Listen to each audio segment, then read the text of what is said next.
క్రైస్తలో దేవుని నామానికి మహిమ కలుగును గాక. ఈ దినం దేవుని వాగ్దానం సామెతలు 28వ అధ్యాయం 25వ వచనం. యెహోవా యందు నమ్మకముంచువాడు వర్ధిల్లును.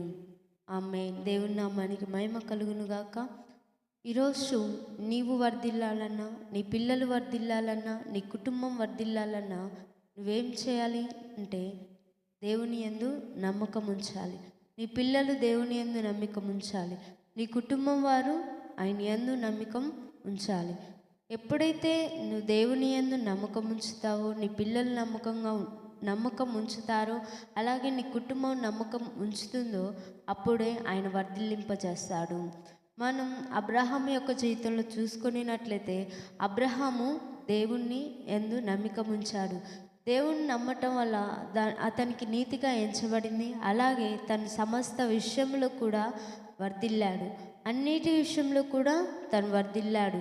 అలాగే దావీదు యొక్క జీవితాన్ని కూడా మనం చూసుకున్నట్లయితే దావీదు కూడా దేవుణ్ణి యందు నమ్మకం ఉంచాడు. కాబట్టి దావీదు కూడా అన్నిటిలో సమస్త విషయంలో కూడా వర్ధిల్లాడు. కాబట్టి ఈరోజు నువ్వు వర్ధిల్లాలి అంటే ఆయన యందు నమ్మకం ఉంచాలి.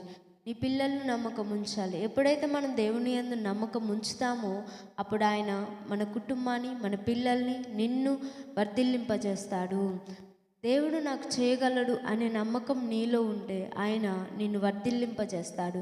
కాబట్టి దేవుని యందు నమ్మకం ఉంచాలి. మనుషుల యందు నమ్మకం ఉంచకూడదు, మనుషులను నమ్మకూడదు. కీర్తనలో దావీదు చెప్తాడు, రాజులను నమ్ముకున్నట కంటే యెహోవాను ఆశ్రయించుట ఎంతో మేలు, మనుషులను నమ్ముకున్నట కంటే దేవుణ్ణి ఆశ్రయించుట ఎంతో మేలు. కాబట్టి ఈ మనుషుల్ని మనం నమ్మకూడదు, లేదా మనుషులు మాకు సహాయం చేస్తారని మనం నమ్మకూడదు. ఎందుకంటే వాళ్ళెవ్వరు కూడా మనకి సహాయం చేయరు. వాళ్ళెవ్వరు కూడా మన ఉన్న స్థితిలో నుంచి మనకి పైకి లేపలేవరు. ఎందుకంటే దేవుడు మాత్రమే ఏదైనా చేయగలుగుతాడు. కాబట్టి నీవు ఎవరి యందు నమ్మకం ఉంచాలంటే దేవుని యందు మాత్రమే నమ్మకం ఉంచాలి. అప్పుడే దేవుడు నిన్ను వర్ధిల్లింపజేస్తాడు. ఈరోజు నీ స్థితి కొంచెంగా ఉండొచ్చు. ఎప్పుడైతే నువ్వు దేవుని యందు నమ్మకం ఉంచుతావో అప్పుడు ఆయన వర్ధిల్లింపజేస్తాడు. ఆమేన్. దేవుని నామానికి మహిమ కలుగును గాక. ఆమేన్.